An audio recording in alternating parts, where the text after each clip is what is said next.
Hello, friends, and welcome to the Exams Made Simple. And we are back again with the Hindu Complete Newspaper Analysis for 17th of April 2022.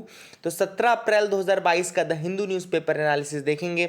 शुरू करते हैं सबसे पहले आज के सवालों के साथ जिनके जवाब आपको देने हैं, और साथ ही अगर आपको लगता है कि आपका करंट अफेयर्स वीक है for this years examination of UPSC, तो आप पूरे साल भर का करंट अफेयर्स का जो रिवीजन सीरीज हमने स्टार्ट किया था वो ज्वाइन कर सकते हैं। नीचे डिस्क्रिप्शन कमेंट में लिंक है, वहाँ से आप उसको ज्वाइन कर लें। स्टार्ट करते हैं सबसे पहले आज के सवालों के साथ। आपको एक एक करके आंसर देने हैं। पहला सवाल है, which of the following countries share their land border with Black Sea. इनमें से कौन सी कंट्रीज हैं जो अपना बॉर्डर ब्लैक सी के साथ शेयर करती हैं? First is Bulgaria, second is Moldova, third is Russia, fourth is Greece, fifth is Turkey. आपको बताना है इनमें से कौन सी कंट्रीज ब्लैक सी के साथ बॉर्डर शेयर करती हैं। दूसरा सवाल है, Barbara forest is located in which of the following states. Barbara forest इनमें से कौन से स्टेट में लोकेटेड है? ये क्वेश्चन मैंने आपको ऑलरेडी बताया हुआ है, ये न्यूज़ एनालिसिस में मैंने आपको पढ़ाया भी था, तो आई होप आप इसका आंसर करेंगे। इंपॉर्टेंट क्वेश्चन लग रहा है मुझे, देख लीजिएगा इसको। तीसरा सवाल है, EDAR यानी कि e detailed accident report portal recently seen in news is aimed at which of the following areas. तो यहाँ पे किसके लिए EDAR को स्टार्ट किया गया है? कल ही मैंने आपको पढ़ाया था। फर्स्ट है, to help accelerate accident compensation claims by making available the police reports on accidents to insurance companies. दूसरा है, to help fight the traffic jam situation by providing citizens with accident info in their area. Third है, to help save the lives of accident victims by providing advance info to nearby hospitals about accidents. And fourth है, to help improve the infrastructure or roads by finding the blind spots leading to accidents. आपको बताना है इनमें से कौन सा main reason है EDAR को स्टार्ट करने के लिए, ठीक है ना। तो अब आप अटेम्प्ट करिए, आंसर्स मैं आपको एक एक करके बताता हूँ, आप मैच कर लीजिएगा और बताइएगा कि कितने आपने सही किए हैं। पहला सवाल मैंने आपसे पूछा था कि इनमें से कौन सी कंट्रीज अपना बॉर्डर ब्लैक सी के साथ शेयर करती हैं। तो देखो, बुल्गारिया करती है, मोल्डोवा नहीं करती। एक्चुअली आप लोग को मैंने एक बार पहले भी बताया था, सिंपल सा इसका कोड है, आपको याद रखना है, बर्गर टी, इसका ये कोड होता है। ये हो गया बुल्गारिया, ये होता है यूक्रेन, ये होता है रशिया, ये होता है जॉर्जिया, फिर ये होता है रोमानिया, और ये होती है टर्की, ठीक है ना। तो ये होता है आपका Bulgaria, Ukraine, Russia, Georgia, Romania and Turkey. तो यहाँ पे मोल्डोवा हट गया, ग्रीस हट गया, तो मतलब 1, 3 और 5 बचे। तो 1, 3 and 5 will be the answer, ठीक है ना। तो इसका आंसर क्या हो जाएगा? ये देखो, बी आंसर है ना, 1, 3, 5। बस सिंपल से अगर आपको याद है ना, तो आंसर तो आपको आना ही आना है, ऐसा नहीं होगा, है ना। बस अपने ऊपर कॉन्फिडेंस रखना कि क्या जो मैं बोल रहा हूँ सही है। अमूमन हम क्या है, पहली बार सही बोलते फिर ज़्यादा दिमाग लगा के गलत कर देते हैं। ये बहुत होता होगा, आप लोग के साथ भी होता होगा, है ना। बताइएगा कि आप लोग के साथ होता है कि नहीं। मेरे साथ होता था। क्या होता था, मैं पहली बार में जब क्वेश्चन सॉल्व करता था तो मेरे को एग्जैक्ट आंसर आ जाता था, लेकिन फिर मैं क्या क्वेश्चन के साथ और ज़्यादा छेड़खानी करना, उनको और ज़्यादा दिमाग लगा के सोचना कि नहीं यार इसने ये क्यों लिखा, इसने ये क्यों लिखा। ऐसे करते करते मैं जो सिंपल एक सेट से सोच रहा हूँ वो दिमाग हटा करके बहुत ज़्यादा कॉम्प्लेक्स करके सोच लिया और वो गलत कर दिया। तो कई बार ऐसा भी हुआ है, ठीक है ना। इनफैक्ट हड़प्पा वाला जो क्वेश्चन था, हॉर्सेस वाला, उसमें मैंने यही गलती की थी। पहले मुझे लगा था कि एविडेंस नहीं है, मतलब वो हॉर्सेस वर नॉट प्रेजेंट, लेकिन बस वही एक आध जगह के एविडेंस याद आए तो मैंने उसी के बेसिस पे कर दिया। बट एक्चुअली में जो चीज़ होती है वो एनॉर्म वो देखा जाता है कि कितनी ज़्यादा मात्रा में पाई गई है। देखो, कई बार हम ऐसा सोचेंगे कि यार एक एविडेंस मिला है, लेकिन वो एक एविडेंस कितना श्योर है, कितना सही है, हम क्लियर कट नहीं बोल पाते हैं। और इस कारण से हम देखते हैं कि क्या एक ही मिला है कि और ज़्यादा मिले होते तो हम हॉर्सेस को हाँ कर देते, लेकिन चूंकि एक ही मिला था एक आध जगह, वो भी क्लियर कट नहीं था, इसलिए हमको नहीं करना चाहिए था। बट हो गया, वही वाली बात है कि पहली बार में लगा नहीं करना चाहिए, बाद में वही एक एविडेंस याद आ गया, RS शर्मा की किताब का कहीं लिखा था तो वही अपन ने कर दिया। ज़्यादा दिमाग लगाना नहीं चाहिए। दूसरा है, बारबरा फॉरेस्ट एरिया जो है कहाँ पे लोकेटेड है। तो यहाँ पे ऑप्शंस आपके सामने थे, इसका बहुत ही इजी क्वेश्चन आंसर है, उड़ीसा इज़ द प्लेस जहाँ बारबरा फॉरेस्ट एरिया है ना। एक गोरी मैम थी वहाँ की फॉरेन की, तो उसके नाम पे ये रखा गया था बारबरा फॉरेस्ट, तो ये भी आपको पता होना चाहिए। तीसरा देखो, EDAR यानी कि डिटेल्ड एक्सीडेंट रिपोर्ट। कल एक्चुअली लगान देखी है मैंने ना, तो मैं लगान देखने के बाद वो भाषा में वही चीज़ आ गई। तीसरा है, EDAR EDAR यानी कि e detailed accident report portal recently seen in news is aimed at which are the following. तो EDAR जो ई डिटेल्ड एक्सीडेंट रिपोर्ट है वो किसके लिए है? देखो बहुत ही सिंपल था, मैंने कल भी आपको बताया था कि एक्चुअली कंपनसेशन क्लेम्स जो होते हैं ना उनकी ट्रुथफुलनेस और उनकी जो जितनी क्रेडिबिलिटी को एनालाइज करने के लिए EDAR यानी कि डिटेल्ड एक्सीडेंट रिपोर्ट जो है वो लाया गया है। तो इसका आंसर ए हो जाएगा, एक्सीडेंट कंपनसेशन क्लेम्स जो है उनके रिगार्डिंग है ये। I hope you got clarity regarding these 3 questions. आगे बढ़ते हैं mains question of the day की तरफ। Mains question of the day आपके लिए है, what is the situation of various neighbours of India at present, how can India play a part in maintaining normalcy in these countries. अब आप देखो India के जितने भी नेबर्स हैं इसे बहुत ही ज़्यादा बुरी हालत में, चाहे वो श्रीलंका हो इकोनॉमिक इमरजेंसी, चाहे वो म्यांमार हो जहाँ पे वहाँ पे मिलिट्री जंटा ने टेक ओवर कर लिया है, चाहे वो आपका ये नेपाल क्यों ना हो, नेपाल में भी यही चीज़ है कि वहाँ पे इन्फ्लेशन बहुत ज़्यादा है, उनकी जो करेंसी बहुत ज़्यादा वीक होती जा रही है और फॉरेन एक्सचेंज रिजर्व उनके पास बिल्कुल नहीं है। पाकिस्तान का आपको पता ही है कि किस तरीके से पॉलिटिकल ब्रेकडाउन हुआ, वहाँ पर कितना ज़्यादा नाटक हुआ, फिर शहबाज शरीफ और ये सब सारी चीज़ें हमने देखी है ना। तो कि पाकिस्तान की बात हो, चाहे अफगानिस्तान भी हमारा ही नेबर है, अफगानिस्तान में तालिबान का इशू चल रहा है। तो आपको ऐसा करना है कि एक एक करके इन कंट्रीज़ के बारे में थोड़ा थोड़ा उनकी कंडीशन के बारे में लिखना है, वहाँ पर मेजर क्या प्रॉब्लम चल रही है वो, और इंडिया किस तरीके से नॉर्मलसी वहां पे ला सकता है। तो basically this is the mains question of the day. I hope you will try to write down this answer and I hope you will try to give some points regarding this answer, है ना, कुछ points आप देने की कोशिश करेंगे, ठीक है ना। तो आगे मूव करते हैं न्यूज़ एनालिसिस पार्ट में, देखते हैं और क्या है आज की न्यूज़ एनालिसिस में। तो सबसे पहली जो न्यूज़ यहाँ पे फ्रंट पेज की है वो आपको दिख रही होगी, DGCA unveils plan to ensure flight safety. अब डायरेक्टर जनरल जो सिविल एविएशन है उनका एक नया प्लान है टू इंश्योर फ्लाइट सेफ्टी। अब ये हम थोड़ा सा इसके बारे में देखते हैं। तो यहाँ पे DGCA ने क्या किया है, बेसिकली उन्होंने गाइडलाइंस निकाली है ताकि उनको ये पता चल जाए कि कौन सी ऐसी फ़्लाइट्स हैं या कौन से ऐसे फ़्लाइट सर्विस प्रोवाइडर्स हैं जो कि सेफ्टी रिलेटेड या जो भी कंसर्न्स हैं या सेफ्टी स्टैंडर्ड्स उनको फॉलो नहीं कर रहे हैं। देखो क्या होता है, कई बार प्रॉब्लम्स आती हैं किसी एयरलाइन में, कुछ में उनको कुछ करेक्टिव स्टेप्स करने होते हैं ताकि उनका सिस्टम सही से चले, बट वो उस सिस्टम को फॉलो नहीं करते हैं। तो इनके ऊपर सर्विलांस करने के लिए DGCA ने इसको निकाला है। देखो DGCA क्या है, सबसे पहले तो ये आपको पता होना चाहिए कि DGCA यानी कि director general of civil aviation एक स्टैट्यूटरी बॉडी है। सबसे पहले याद रखिएगा ये एक स्टैट्यूटरी बॉडी है, ठीक है ना। तो ये स्टैट्यूटरी बॉडी कैसे बनी, बीच में एक एक्ट आया था, एयरक्राफ्ट अमेंडमेंट बिल 2020 में आया था, जिसके अंतर्गत फिर एयरक्राफ्ट अमेंडमेंट एक्ट लाया गया, एयरक्राफ्ट एक्ट लाया गया। तो उसके अंतर्गत ये जो अमेंडमेंट बिल था ना 2020 में जो लाया था, उसी में ये बॉडीज बनाई गई थी, जिसमें से एक आपका BCAS नाम की बॉडी थी, ठीक है ना, एक आपका DGCA नाम की बॉडी थी। तो इस तरीके से ये सब बॉडीज जो थी वो उसी में बनाई गई थी, ठीक है ना। एंड जो DGCA का काम है वो क्या है, बेसिकली DGCA का काम बहुत ही ज़्यादा ब्रॉड है और ये बेसिकली आपका पूरा जो भी फ़्लाइट्स की रिगार्डिंग गवर्नेंस है, इन सबको जितने रेगुलेशंस बनाने हैं, एविएशन से रिलेटेड लाइसेंस इशू करने हैं, ये सारे काम बेसिकली आपका कौन करेगा, DGCA करेगा। Registration of the civilian aircraft, जो सिविलियन एयरक्राफ्ट है उनका रजिस्ट्रेशन हो गया आपका, तो वो भी काम कौन करेगा, वो आपका ये DGCA ही करेगा, ठीक है। तो I hope you got clarity, इन सब के बारे में आपको समझ में आ गया होगा।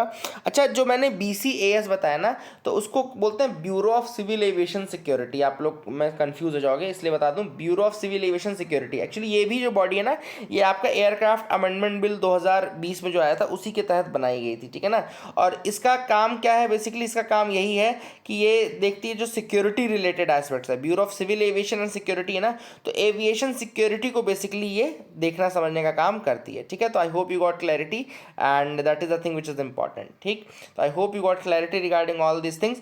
अब DGCA का और काम क्या है, सर्टिफिकेशन ऑफ द एयरपोर्ट्स, है ना। तो सर्टिफिकेशन ऑफ एयरपोर्ट्स जो है वो भी इसका एक काम है। और इसके अलावा तीसरा आप licensing to pilots, aircraft maintenance engineers, air traffic controllers, flight engineers, है ना, ये सारी चीज़ें जो है इनको लाइसेंस प्रोवाइड करना पायलट्स को, ये सब काम कौन करता है, ये आपका DGCA ही काम करता है, ठीक है ना। एंड ये स्टैंडर्ड्स भी बनाता है फॉर द सिविल एयरक्राफ्ट, जो सिविल एयरक्राफ्ट रजिस्टर्ड हैं उनके रिगार्डिंग ये बेसिकली स्टैंडर्ड्स भी बनाने का काम करता है। तो I hope you got clarity regarding all these things, आपको समझ में आ गया होगा, है ना। तो ये चीज़ें थोड़ा समझ के रखिए काफ़ी इंपॉर्टेंट है, काफ़ी अच्छी है ये चीज़ें। और DGCA का मैंने जैसे आपको बताया कि director general of civil aviation बोलते हैं, और ये कौन सी मिनिस्ट्री के अंदर आता है? ऑब्वियस आता है मिनिस्ट्री ऑफ सिविल एविएशन के अंदर, है ना, तो मिनिस्ट्री ऑफ सिविल एविएशन के अंदर आता है। और DGCA ही वो बॉडी है जो कि इंटरनेशनल सिविल एविएशन ऑर्गेनाइजेशन यानी कि ICAO जो है, इंटरनेशनल सिविल एविएशन ऑर्गेनाइजेशन के साथ ये मिल करके कोलैबोरेट करता है, ठीक है ना। That is the thing which is important, ठीक है। और इनको पूरा स्टैट्यूटरी रूप जो दिया गया है वो रिसेंटली जो ये सिविल एयरक्राफ्ट अमेंडमेंट बिल था 2020 का, उसके थ्रू दिया गया। Same bureau of civil aviation security के साथ भी है।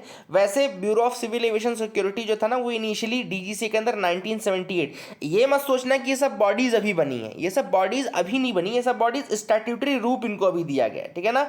तो पहले जैसे ये इंडिपेंडेंट फॉर्म में थे, पहले एक सेल के रूप में BCS जो था ना, पहले ये जो bureau of civil aviation security, ये 1978 में एक सेल के रूप में बना था DGCA के अंदर। फिर 1987 में फिर उसको इंडिपेंडेंट एक ऑफिस दे दिया गया, ठीक है ना। फिर अभी जो बिल आया उसमें इसको बनाया गया। इसके अलावा एक और बॉडी है जो अभी रिसेंटली बिल के अंतर्गत ही आई थी, वो है आपका AERA। अगर आपको याद हो तो AERA, ये सब मैंने पढ़ाया हुआ भी है। इसको बोलते हैं airport economic regulatory authority, airport economic regulatory authority.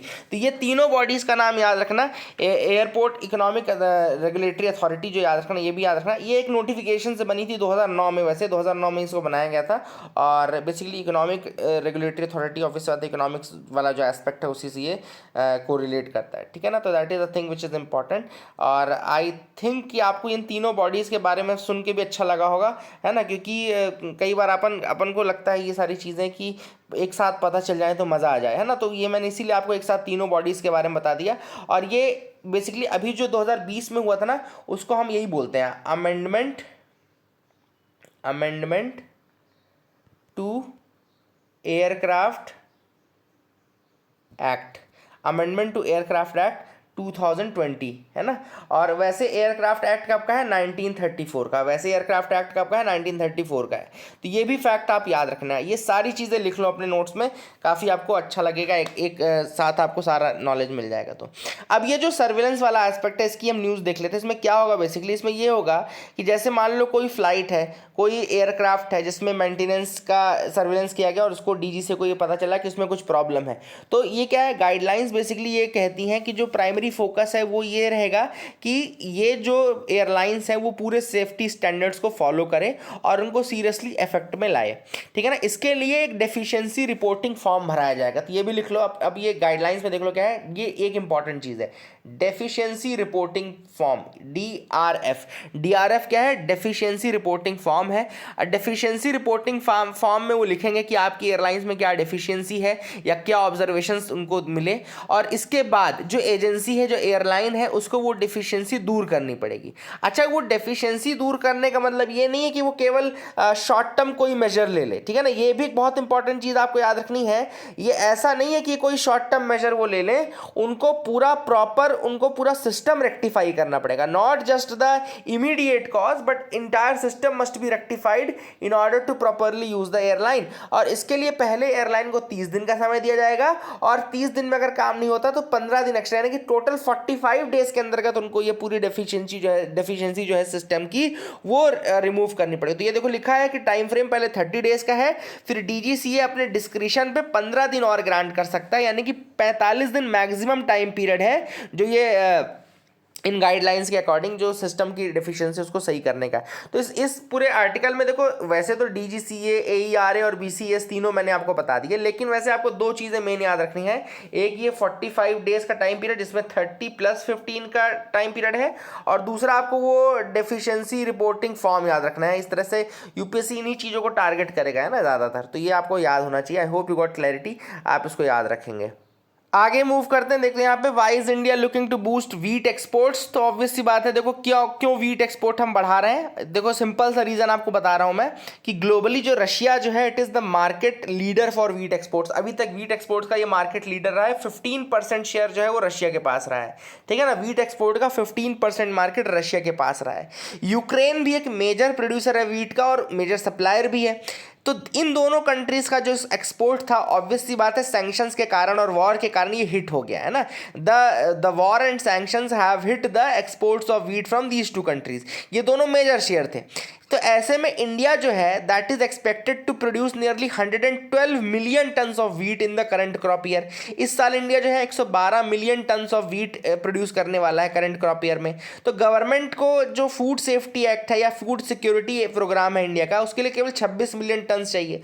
बाकी समझ लो आप 26 से 50 60 मिलियन आप कंजम्पशन कर लोगे, फिर भी आपके पास 40-50 मिलियन टन्स जो है वो एक्सपोर्ट के लिए बचेगा। तो that is the thing which is important कि हम एक्सपोर्ट बहुत ज़्यादा बढ़ा सकते हैं। एंड यही रीज़न है कि इंडिया अब जो है वो that is a premium location for wheat export and all. तो यही हम यहाँ पे इसको यूटिलाइज करना चाहते हैं। तो ये कोई बुरी बात नहीं, अच्छी बात है ना।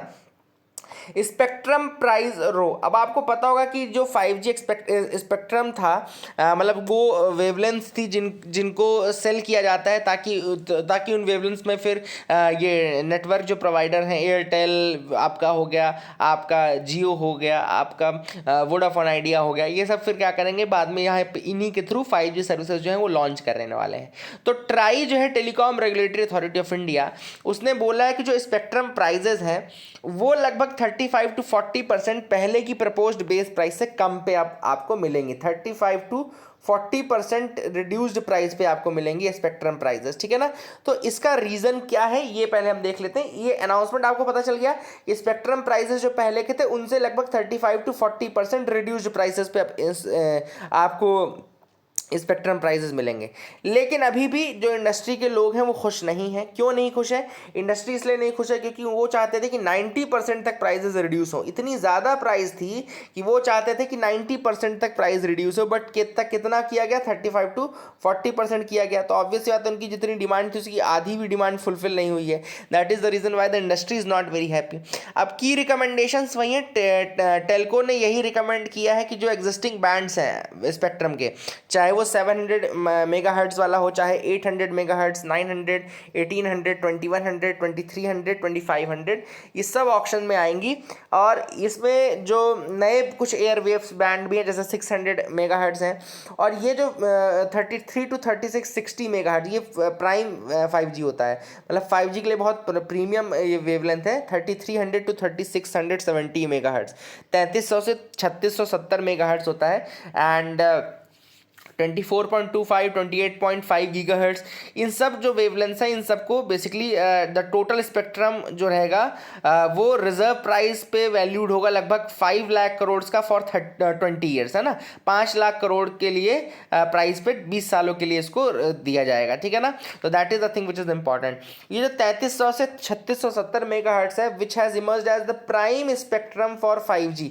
देखो ये प्राइम स्पेक्ट्रम फॉर 5G है और इसी का यूज़ किया जाएगा for deploying the 5G services in India. ये भी याद रखना है ना। और ये इंपॉर्टेंट है कि ऑल इंडिया जो रिजर्व प्राइस है उसको रिड्यूस किया गया है लगभग 35.5% से। पहले जो ये रिजर्व प्राइस थी वो लगभग 492 करोड़ पर मेगाहर्ट्ज थी, 492 करोड़ पर मेगाहर्ट्ज। अब वही गिर करके ₹317 करोड़ पर मेगाहर्ट्ज कर दी गई है। तो ये डिक्रीज लगभग 35.5% का देखने को मिला है। लेकिन अभी भी इंडस्ट्री खुश नहीं है, मैंने आपको ऑलरेडी बताया इसका रीज़न क्या है ना। That is the main important thing. इसके अलावा ट्राई ने जो डिटरमाइन किया रिजर्व प्राइस वो किया है based on 20 year spectrum holding period. जो स्पेक्ट्रम होल्डिंग पीरियड है वो 20 साल का रखा गया है, ठीक है ना। The reserve price for the increase in spectrum holding period to 30 years would be 1.5 times the recommended reserve price for 20 years. अब अगर आपको 30 सालों के लिए चाहिए रिजर्व प्राइस तो वो लगभग 1.5 टाइम्स हो जाएगी जो भी अभी प्रेजेंट रिजर्व प्राइस है, मतलब कि थोड़ा सा महंगा और हो जाएगा, है ना। तो ये कहना है कि इंडस्ट्री का ये भी कहना है कि भैया आप 20 साल के लिए दे रहे हो रिजर्व प्राइस ये, और 30 साल हम कर रहे हैं तो रिजर्व प्राइस आप बढ़ा दे रहे हो। तो वो भी एक अपने आप में इशू है, वो भी नहीं होना चाहिए। आप या तो एक कम से कम एक प्राइस पे तो दो, कम से कम 20-30 सालों के लिए जब भी देना है। तो ये दोनों इश्यूज हैं। लेकिन एक अच्छी चीज़ भी है कि इस बार ट्राई ने ये कहा है कि आप जो लोकल वो हैं वो अपना खुद का कैप्टिव वायरलेस प्राइवेट नेटवर्क बना सकते हैं, ठीक है ना। इन स्पेक्ट्रम्स के साथ वो अपना कैप्टिव वायरलेस प्राइवेट नेटवर्क्स बना सकते हैं। तो try has recommended that enterprise the spectrum directors that they can establish their own isolated captive wireless private networks, ठीक है ना। तो कैप्टिव वायरलेस प्राइवेट नेटवर्क्स अपना एस्टैब्लिश कर सकते हैं इन नेटवर्क फ्रिक्वेंसीज के साथ, वेवलेंथ के साथ। तो ये कैप्टिव प्राइवेट नेटवर्क्स क्या क्या करेगा बेसिकली, जो आप कैप्टिव प्राइवेट नेटवर्क जो है वो इंडस्ट्रीज को या कहना चाहिए इंटरप्राइजेस को इंटरनेट फैसिलिटीज और ये सब प्रोवाइड करने का काम। नेटवर्क एस्टैब्लिशमेंट जो कैप्टिव प्राइवेट नेटवर्क होते हैं, प्राइवेट नेटवर्क बेसिकली सिक्योरिटी के पर्पज से एक लोकल एरिया में नेटवर्क एस्टैब्लिश करने के लिए बनाए जाते हैं। लोकल एरिया में नेटवर्क एस्टैब्लिश करने के लिए सिक्योरिटी पर्पज से वो बनाए जाते हैं। तो ये आपको पता होना चाहिए, ठीक है ना। तो इंडस्ट्री इस चीज़ से तो काफ़ी खुश है कि ये उनको काफ़ी अच्छा लेवल प्लेइंग फील्ड दिया जाएगा, लेकिन ये सब चीज़ें लेकिन फिर भी बाकी की जो चीज़ें हैं प्राइसिंग इन सब से खुश नहीं है। अब प्राइसेस क्यों डिक्रीज़ किए गए, ऑब्वियसली बात है सेक्टर में जो फाइनेंशियल ट्रबल्स हैं वो बहुत ज़्यादा है। ऐसा नहीं कि सेक्टर बहुत ज़्यादा फल फूल रहा हो, तो ये पहला रीज़न हो गया। दूसरा रीज़न ऑब्वियसली बात है ये हो गया कि जो पिछली बार जब स्पेक्ट्रम ऑक्शन किया गया तो एक भी बिडिंग नहीं आई थी इनके पास। रीज़न बीइंग कि इतनी ज़्यादा प्राइस थी कि किसी ने बिडिंग करने की हिम्मत ही नहीं दिखाई, ठीक है ना। तो that was another thing which was important. I hope you got clarity regarding 2-3 things. And बाकी इंडस्ट्री के साथ डिस्कस करने में जो इनपुट्स मिले बाकी लोगों से डिस्कस करने के, उनके बेसिस पे ही ट्राई ने ये प्राइस जो है वो डिक्रीज़ की है। तो I hope you got clarity, आपको समझ में आ गया होगा ये पूरे आर्टिकल के बारे में, है ना। और what is fuelling inflation in rural India, तो ये इन्फ्लेशन क्यों बढ़ रहा है, तो ये इसका रीज़न फूड इन्फ्लेशन दिया गया। एक्चुअली जो हमारा सीपीआई अर्बन और रूरल हम निकालते हैं उसमें जो सबसे बड़ा वेटेज होता है वो फूड एंड बेवरेज का होता है। याद रखिएगा कि सीपीआई जो हम निकालते हैं अर्बन रूरल और ये कंबाइंड सीपीआई सी जो हम निकालते हैं, मेन सीपीआई सी होता है कंबाइंड वाला, तो उसमें फूड बेवरेज देखो आप 45.86% का वेटेज है। और ये एक बहुत बड़ा डिफरेंस है सीपीआई और डब्ल्यूपीआई में। सीपीआई अगर आप देखें जो कंज्यूमर लेवल पे है वर्सेस अगर आप डब्ल्यूपीआई देखें तो डब्ल्यूपीआई में जो मैन्युफैक्चर्ड प्रोडक्ट्स हैं, मैन्युफैक्चर्ड प्रोडक्ट्स का वेटेज 64% आता है लगभग, ठीक है ना। तो ये याद रखिएगा कि डब्ल्यूपीआई में जो वेटेज है मैन्युफैक्चर्ड प्रोडक्ट्स का वो सबसे अधिक है 64% का। वहीं सीपीआई में जो सबसे बड़ा वेटेज है वो फूड एंड बेवरेज का वेटेज है लगभग 45% का, ठीक है ना। तो that is a thing which is important, ये याद रखिएगा। दूसरा इनके बीच में एक मेजर डिफरेंस ये होता है कि सीपीआई में सर्विसेज इन्वॉल्व रहती हैं लेकिन डब्ल्यूपीआई में सर्विसेज इन्वॉल्व नहीं रहती हैं। तो सीपीआई में सर्विस भी इन्वॉल्व रहती है, डब्ल्यूपीआई में सर्विस इन्वॉल्व नहीं रहती हैं। दोनों में हाईएस्ट वेटेज किसका होता है मैंने आपको ऑलरेडी बता दिया कि सीपीआई में जो हाईएस्ट वेटेज है वो सीपीआई में ये आपका इसका है फूड एंड बेवरेज का, डब्ल्यूपीआई में मैन्युफैक्चर्ड प्रोडक्ट्स का। अच्छा सीपीआई जो होता है ना वो 4 अलग अलग होते हैं, 4-5 होते हैं। सीपीआई आर होता है रूरल, अर्बन हो गया, कंबाइंड हो गया, फिर आपका ये इंडस्ट्रियल वर्कर्स हो गया, एग्रीकल्चरल लेबर्स हो गया, एएल भी हो गया, एग्रीकल्चरल लेबर्स होता है ना। और ये सारी चीज़ें आपको याद है, रूरल लेबर्स भी होता है, आरएल भी होता है, रूरल लेबर्स। तो इस तरीके से अलग अलग निकाल, सबका बेस ईयर भी अलग होता है। मेजॉरिटी जो हम सीपीआई सी और ये सब पढ़ते हैं इनका जो बेस ईयर है 2012 है, याद रखिएगा। सीपीआई यू आर और सी का जो बेस ईयर है 2012 रखा गया है। तो ये सब चीज़ें बेसिकली आपको पता होनी चाहिए। I hope you got clarity. अब better millet for potential iron deficiency. अब एक चीज़ रिसर्च में ये पता चली है कि आयरन की जो डिफिशियंसी बॉडी में रहती है, आयरन की डिफिशियंसी डाइटरी नहीं है, मतलब ऐसा नहीं कि आपकी डाइट में आयरन कम है, ये प्रॉब्लम नहीं आ रही है। ये रिसर्च नहीं होता है कि इसका absorption is the major problem. तो इसको सबसे पहले तो लिख लो, आयरन डिफिशियंसी जो बॉडी में हमको दिख रही है that is not because of the nutrition और diet, that is not because of the diet, that is because of our food habits. First thing आपको लिखना है that is because of our food habits, and second that is because of the lesser absorption of iron, है ना। तो मतलब क्या होता है, कई बार आपके डाइट में आयरन होगा लेकिन उसका एब्जॉर्प्शन नहीं हो पाएगा।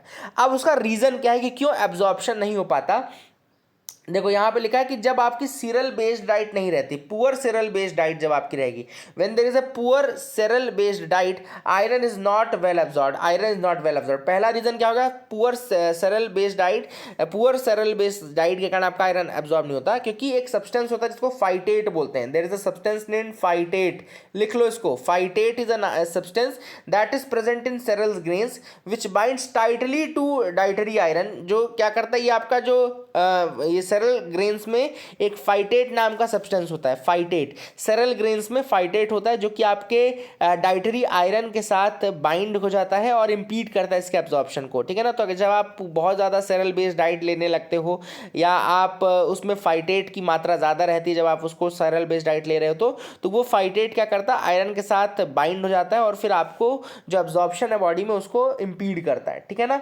इसके अलावा जैसे आपने अगर चाय पी ली, खाना खाने के बाद अगर आपने चाय पी ली, जो कि मैं बहुत बड़ी गलती करता था इस आर्टिकल के पहले तक, आज से मैं शायद वो गलती नहीं करूँगा। मेरी आदत है कि मैं खाना खा के चाय पीता हूँ, पता नहीं क्यों, मैंने बहुत ज़्यादा ही चाय पीता हूँ मैं वैसे, बट खाना खा के भी मैं चाय पीता हूँ। तो इसमें एक इंपॉर्टेंट चीज़ है कि अगर आप चाय पी रहे हैं और कुछ लोग जैसे पान खाते हैं, तो पान खाने वाले और चाय पीने वाले दोनों में दिक्कत है कि वो आयरन के एब्जॉर्प्शन को ब्लॉक करता है।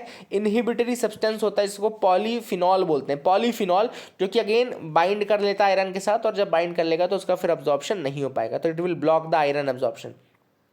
तो ऐसे में यहाँ पे ऑथर ने कहा है कि भैया आप कैसे इसको कर सकते हो, तो ये एक तो अपनी फूड हैबिट्स चेंज करो, ये चाय वाय मत पियो, पान वान मत खाओ। दूसरा, आप विटामिन सी लो ज़रूर, अपने डाइट के साथ विटामिन सी लो, तो वो इसको बढ़ाती है आयरन रिच के साथ साथ। दूसरी चीज़ में मिलेट्स का आप यूज़ करो, मिलेट्स का अगर आप चावल को रिप्लेस करके, थोड़ा सा भी चावल आप रिप्लेस करके मिलेट्स को यूज़ करने लगे, तो ना केवल आपका आयरन बल्कि आपका कैल्शियम दोनों बढ़ेगा।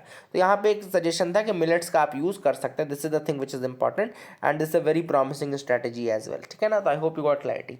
थर्मल बैटरीज, अब क्या है, एक नियरली थर्मो फोटोवोल्टेइक, ये क्या होता है, टीपीवी याद रखिएगा। थर्मो फोटोवोल्टेइक्स क्या होते हैं, basically they convert photons emitted by heat source to electricity, ठीक है ना। हीट सोर्स के द्वारा जो फोटॉन्स एमिट हो रहे हैं उनको इलेक्ट्रिसिटी में कन्वर्ट करते हैं। ये आपका क्या हो गया, थर्मो फोटोवोल्टेइक हो गए। What they do is that they convert the photons emitted by heat source to electricity, जो हीट सोर्स के फोटॉन्स हैं उनको इलेक्ट्रिसिटी में कन्वर्ट करते हैं। आइडिया सिंपल है, आप सोलार विंड एनर्जी या सोलार इलेक्ट्रिसिटी आप हीटिंग एलिमेंट को दो और उससे फिर जो टीपीवीज जो रहेंगे वो उनकी हीट से इलेक्ट्रिसिटी बनाएंगे, ठीक है ना। तो that is how it works actually. तो I hope you got clarity, आपको समझ में आ गया होगा, ठीक है ना। आगे मूव करते हैं, यहाँ पे देख लेते हैं India objects to methodology used in WHO assessment of COVID death. अब देखो क्या कर रहे हैं डब्ल्यूएचओ वाले, कर क्या रहे हैं। एक एक्चुअली मैं ये न्यूज़ क्यों आपको बता रहा हूँ, ताकि आपको इश्यूज पता रहे कि इंडिया और डब्ल्यूएचओ के बीच में क्या क्या इशू चलते हैं, कभी आंसर राइटिंग में बहुत यूज़ आता है। तो अभी क्या कर रहे हैं ये लोग कि जैसे इन्होंने टीयर 1 कंट्रीज जो थी उनमें से डेथ टोल निकाला है ना, कुछ फॉर्मूला लगा करके। अब टीयर 2 में इन्होंने एग्जैक्ट नंबर्स टीयर 2 कंट्रीज से नहीं लिए, रादर उसी मैथमेटिकल फॉर्मूला का क्या कर दिया इन्होंने, अप्रोक्सीमेशन कर दिया, मॉडलिंग कर दी। तो टीयर 2 कंट्रीज का उन्होंने मॉडलिंग के थ्रू निकाला है, जिससे नंबर्स बहुत ज़्यादा बढ़े और बहुत ज़्यादा गलत निकल रहे हैं। तो इसलिए इंडिया ने कहा कि भाई ये बेसिक जो आपकी मेथडोलॉजी है in order to determine the death toll of COVID, ये दैट इज रॉन्ग। आप इस तरह से अप्रोक्सीमेशन और इस तरीके से वो नहीं कर सकते, आपको डेटा लेना चाहिए था और डेटा लेकर के आप डिसाइड करेंगे कितने लोगों की क्या हुआ है ना। तो that is the thing which is important. तो I hope you got clarity regarding all these things, आपको समझ में आ गया होगा ये पूरा news analysis. Keep loving us, keep sharing us. एक चीज़ और मैं आपको आज बताना चाहता था, तो ये रेड सी का केवल मैप देख लो। रेड सी आज न्यूज़ में था एक्चुअली। तो रेड सी जैसे आप देखोगे तो Red Sea is actually joining link between your African portion and your ये एशियन पोर्शन, मिडिल ईस्ट, फिर एशिया वाला पोर्शन है, सऊदी अरेबिया वाला पोर्शन। तो यहाँ पे आपको दिख रहा होगा सऊदी अरेबिया पार्ट, ये रेड सी आपको दिख रहा है। इधर से अफ्रीकन कंट्रीज आपको दिख रही हैं ना, यहाँ बीच में आपको रेड सी दिख रहा होगा, रेड सी, और यहाँ पे फिर गल्फ ऑफ एडन आती है, गल्फ ऑफ एडन यहाँ पे आपको पता होगा, रेड सी इधर है, गल्फ ऑफ एडन यहाँ है ना। और बीच में आपका यहीं बाबेल मंडेब लाई करता है, यहाँ पे आपका बाबेल मंदेब है, देख लो बाबेल मंदेब है ना। और यहाँ पे that is the thing which is important. इसके अलावा आपको ऊपर यहाँ सऊदी अरेबिया टच करता दिख रहा होगा, यमन टच करता हुआ दिख रहा होगा, जॉर्डन बिल्कुल बहुत छोटे पॉइंट पर टच करता है ना, और सिनाई पेनिनसुला वाला पोर्शन है, और यहाँ पे इजराइल वाला पोर्शन भी आता है, बिल्कुल वहीं पे पॉइंट आता है उसका। इजिप्ट का पोर्शन आता है, सूडान का पोर्शन आता है, ठीक है ना। इधर एरित्रिया का पोर्शन आता है, जिबूती का पोर्शन आता है। तो ये कुछ कंट्रीज़ हैं इंपॉर्टेंट जो कि टच करते हैं रेड सी को। और यहाँ पे ऊपर सिनाई पेनिनसुला जो है, सिनाई पेनिनसुला, वहाँ पे गल्फ ऑफ स्वेज आपको दिख रही होगी, यहाँ पे गल्फ ऑफ अकाबा आपको दिख रहा होगा, gulf of Suez, gulf of Aqaba, and यहाँ पे आपका शर्मल शेख जो एक पॉइंट है सिनाई पेनिनसुला का, वो इंपॉर्टेंट है। तो ये कुछ चीज़ें थी जो इंपॉर्टेंट, ये मैप आप देख लीजिए। आई hope you got clarity. That is it for the day. Keep loving us, keep sharing us. Thank you, have a nice day.